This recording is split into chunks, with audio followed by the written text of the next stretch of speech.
खुलुमबाय बड'लेण्ड इंखं टेलिभिजननि स्टुडिय'आव आं उपमारानि दैमारि दिनैनि गाहाय रादाबाव दं।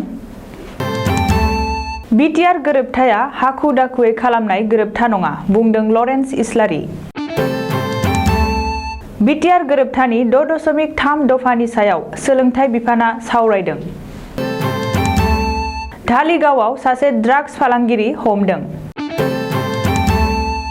आसामाव लामा आरो दालां जौगाखां होनायनि थाखाय मिरु सोरखारा 80,000 कौटि रां फोसावदों।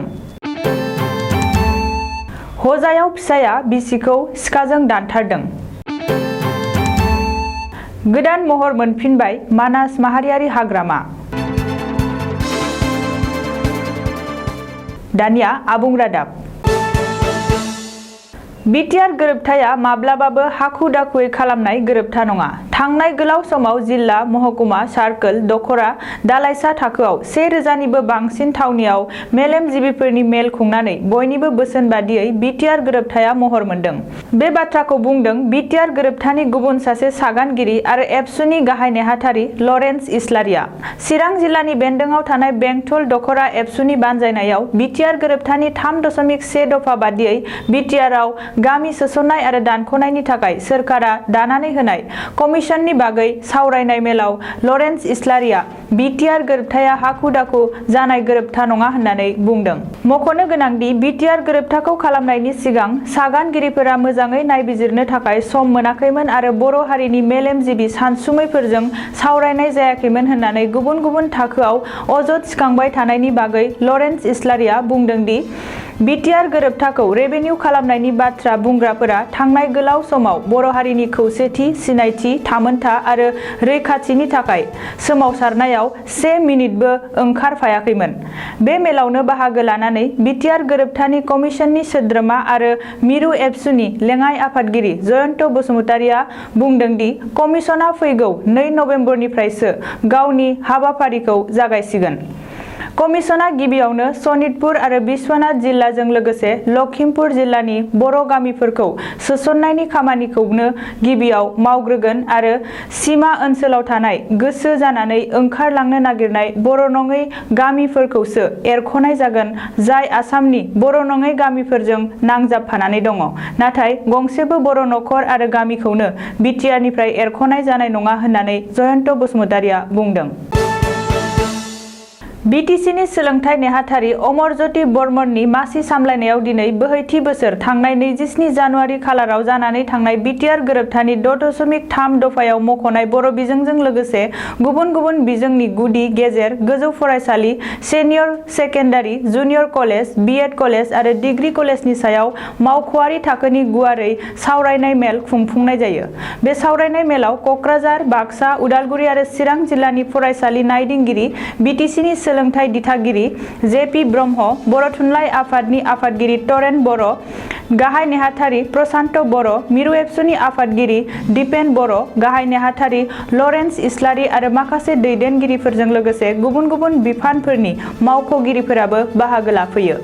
मख'जाथावदि दिनैनि बे सावरायनाय मेलनि गेजेरजों मिरु एबसुनिफ्राय बिटिआर ओनसोलनि सिङाव थानाय गासै सोरखारि नङै गुदि, गेजेर, गोजौ फरायसालि, senior secondary, junior college, B Ed college आरो डिग्री कलेजफोरखौ थाबैनो सोरखारि खालामनो बिथोन होनायजों लोगोसे बिटिआरनि गासै मोन 13 दफाफोरखौ लानानै बिटिसिनि सोलोंथाइ नेहाथारिखौ खावलायो। चिरां पुलिसआ ड्राग्सनि हेंथायै आरोबाव मोनसे जाफुंसार अपारेसन खालामदों। सुलुङाव मिथिनो मोननाय बादिब्ला मंगलबारखालि सानजौफुआव चिरां जिल्लानि एडिशनेल एसपि नि दैदेननायाव धालिगाव पुलिसआ धालिगाव टाउन ओनसोलाव सिग्रोमनानै सासे ड्राग्स पेडलारखौ हमनो हादों।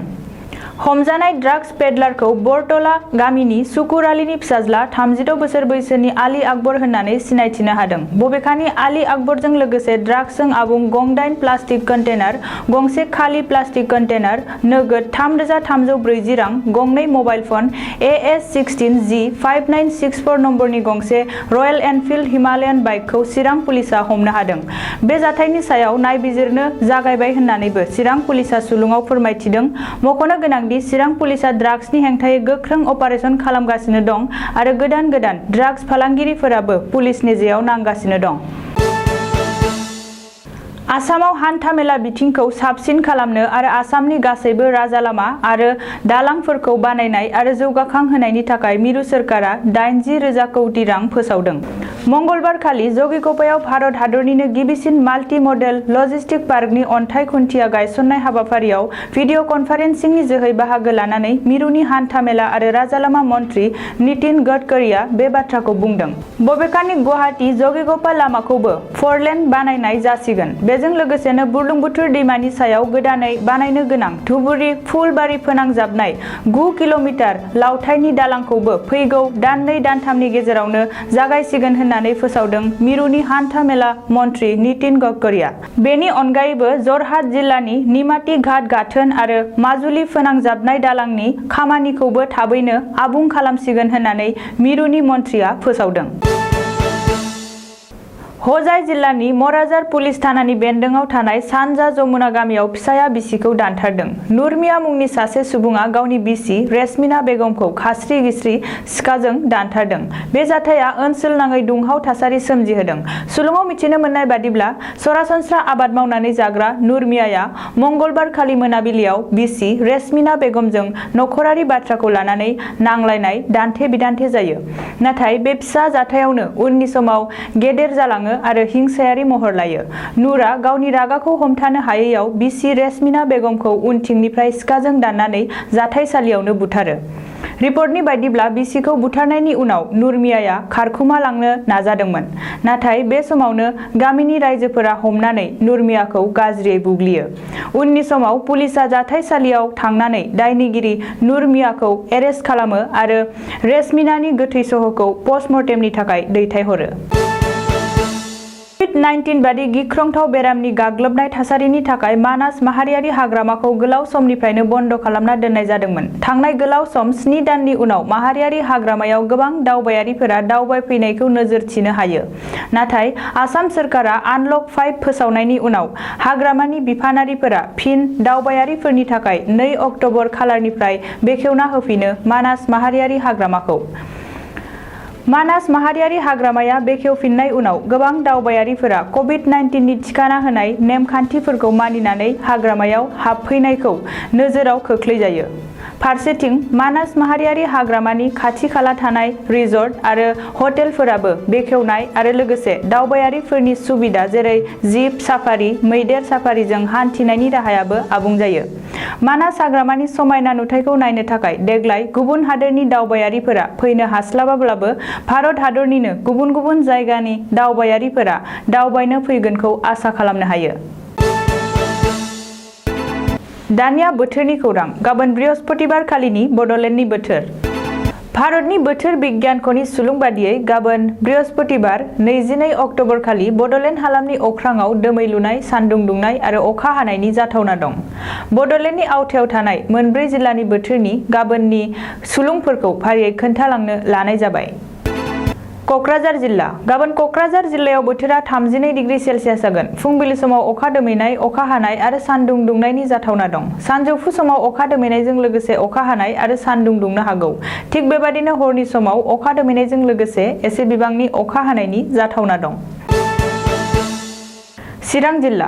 गाबोन चिरां जिल्लायाव बोथोरा 32 डिग्री सेल्सियास जागोन। फुंबिलि समाव अखा दोमैनाय, अखा हानाय आरो सान्दुं दुंनायनि इसारा दं। सानजौफु समाव अखा दोमैनायजों लोगोसे अखा हानाय आरो सान्दुंबो दुंनो हागौ। थिग बेबादिनो हरनि समावबो अखा दोमैनायजों लोगोसे एसे बिबांनि अखा हानायनि इसारा दं। बाक्सा जिल्ला। गाबोन बाक्सा जिल्लायाव बोथोरा 32 डिग्री सेल्सियास जागोन। फुंबिलि समाव अखा दोमैनाय, अखा हानाय आरो सान्दुं दुंनायनि इसारा दं। सानजौफु समावबो अखा दोमैनाय, अखा हानाय आरो सान्दुं दुंनायनि इसारा दं। थिग बेबादिनो हरनि समाव अखा दोमैनाय आरो एसे बिबांनि अखा हानायनि जाथावना दं। उदालगुरि जिल्ला। गाबोन उदालगुरि जिल्लायाव बोथोरा 31 डिग्री सेल्सियास जागोन। फुंबिलि समाव अखा दोमैनाय, एसे बिबांनि अखा हानाय आरो सान्दुं दुंनायनिबो जाथावना दं। सानजौफु समावबो अखा दोमैनाय, अखा हानाय आरो सान्दुंबो दुंनो हागौ। थिग बेबादिनो हरनि समाव अखा दोमैनायजों लोगोसे एसे बिबांनि अखा हानायनि इसारा दं। दिनैनि रादाबा एसेनोसै। गोजोन्थों।